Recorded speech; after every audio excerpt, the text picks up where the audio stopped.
You're with Julian on the Brown Note, and I mentioned last week that I'd be following more in the Israel-Palestine conflict. There's not much point in me doing news because by the time you see it, lots more people will be dead and the ever-shifting ground will have moved. So I'm going to focus instead on some of the more permanent elements over probably four pieces. Israel's right to defend itself, a look at that. A look at America's ever-changing, modernly changing relationship with Israel now that more progressives are outspoken about Israeli human rights abuses than I've ever seen in my lifetime. And is Israel a democracy? A look at the reasons why, or what constitutes being a democracy, because it's often touted as the only democracy in the Middle East. But today, why the current attack? What has led to this current conflagration between the state of Israel and the Palestinian people in mostly Jerusalem, East Jerusalem, and the Gaza Strip? And the Western world's reporting of these blow-ups in the Middle East are some of the most disgraceful that exists in modern event reporting. Frequently, the best you can hope for is that it's portrayed as a tit for tat. Usually it's portrayed as an occupied people being the aggressor. They fired rockets, ignoring, the previous 5 years of house demolitions and people being in prison without trial and any number of the numerous daily tortures visited on the inhabitants of the West Bank and Gaza Strip and the people in East Jerusalem. All these things come out of a bubble. But there are some pretty telling ones about why this particular conflict has happened. It's blown up around the forced removal of Palestinians from East Jerusalem from their homes to give them to Jewish settlers.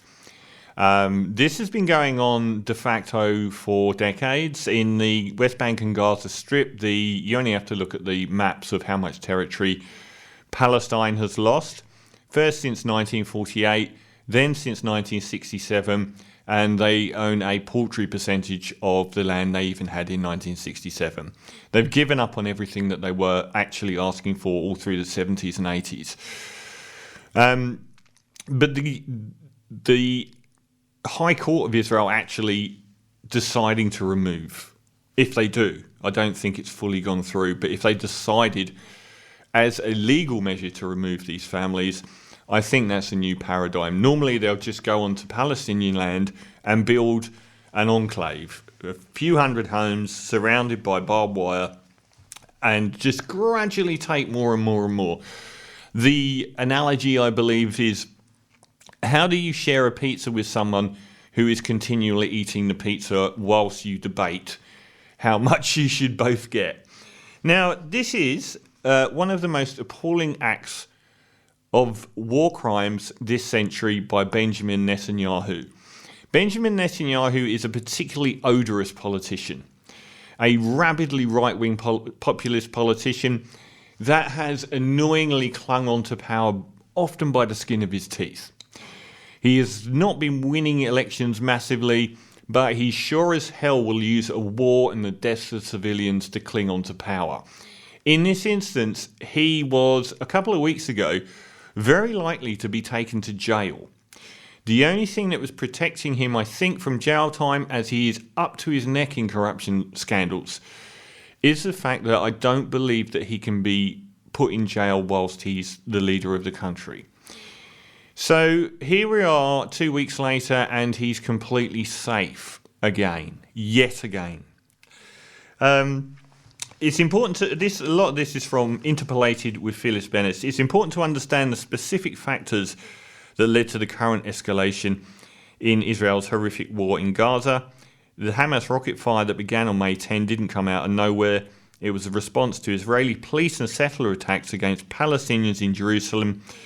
Those attacks included demolitions to force Palestinians out of their homes and the continuing threat of eviction for families in the Sheikh Jarrah neighbourhood of East Jerusalem, including denying Palestinians access to the steps of the Damascus Gate of the Old City during Ramadan as well.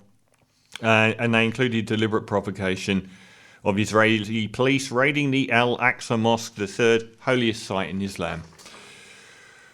But who benefits, quid pro quo? Well, for starters, Netanyahu. Prime Minister Netanyahu is on trial and facing years in jail for a wide range of corruption charges. As long as he remains Prime Minister, he can't be jailed. If he loses his ruling coalition, as he was on the verge of doing just 2 weeks ago, he could go to prison. So for Netanyahu, maintaining public support is not just a political goal, but an urgent personal necessity. Think about how disgraceful it is that you would actually do that, knowing full well that not only are lots of Palestinian children going to die as a result of your actions to cling to power, Jewish children will as well. Israelis have been killed and Palestinians have been killed because of this man's attempt to cling to power. Netanyahu's political capital is also bound up with his claim to be the only Israeli leader who can maintain the key levels of absolute impunity and uncritical economic and political support from the United States of America. Certainly the Trump years were characterized by Washington's warmest embrace of Netanyahu's right-wing government. For me, you could look at the changeover between Trump being like, he would he'd be saying, we'll go in there and kill the Palestinians for you.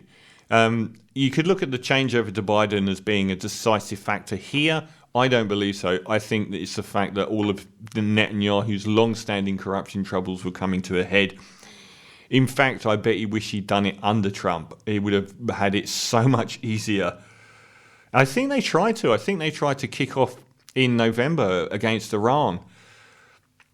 Washington's actual support for Israel, including a $3.8 billion military support every year, and the one-sided Israel has the right of defense rhetoric that refuses to acknowledge any such right to Palestinians, remains in place. People say that America gives Israel a blank check.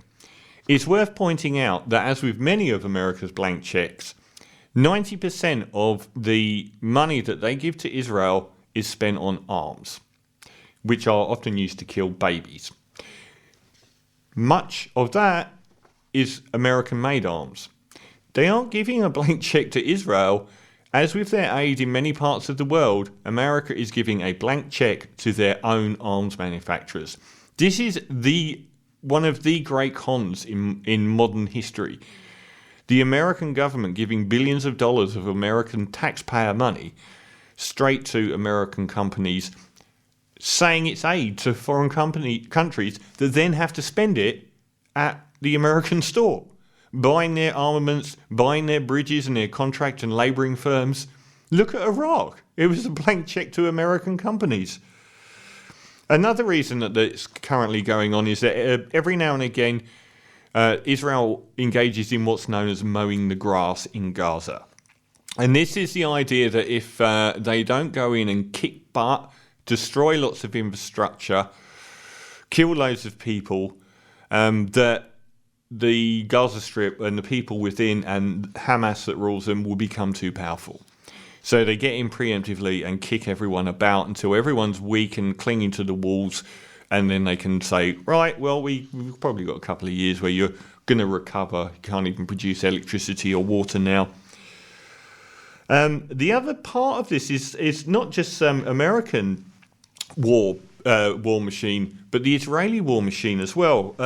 These frequent attacks on Gaza have provided a critically valuable testing ground for Israeli weapons manufacturers whose export deals worth $7.2 billion in 2019 represent a huge component of Israel's GDP. During the height of the 2014 assault I think that was Operation Cast Lead or something, Haaretz reported that the company factories worked around the clock turning out munitions as the army tested their newest systems against a real enemy. Now they're expecting their battle-tested products will win new customers. Combat's like the highest seal of approval when it comes to international markets, explained Barbara Opal-Rome, the Israeli bureau chief for Defense News, and told Haaretz, what has proven himself in battle is much easier to sell. Immediately after the operation, and perhaps even during, all kinds of delegations arrive here from countries that appreciate Israel's technological capabilities and are interested in testing our new products. From a business point of view, they concluded the operation was an outstanding thing for the defense industry. So those are some of the reasons. It's great. It's always great for the Israeli defense industry, mowing the grass, but overwhelmingly because Netanyahu is likely to go to jail for corruption. So has started an entire war to remain in office, something that he has clung onto, stubborn as a mule for years now, barely winning elections, yet still somehow forming coalitions. And he is an evil man. He has been an enormous detriment to both the Palestinian people, but also the Israeli people as well. Israel's not been doing great in recent years. Their economy has been extraordinarily hard hit. So you can imagine how much harder hit the Palestinian economy is. We'll come back in a little bit.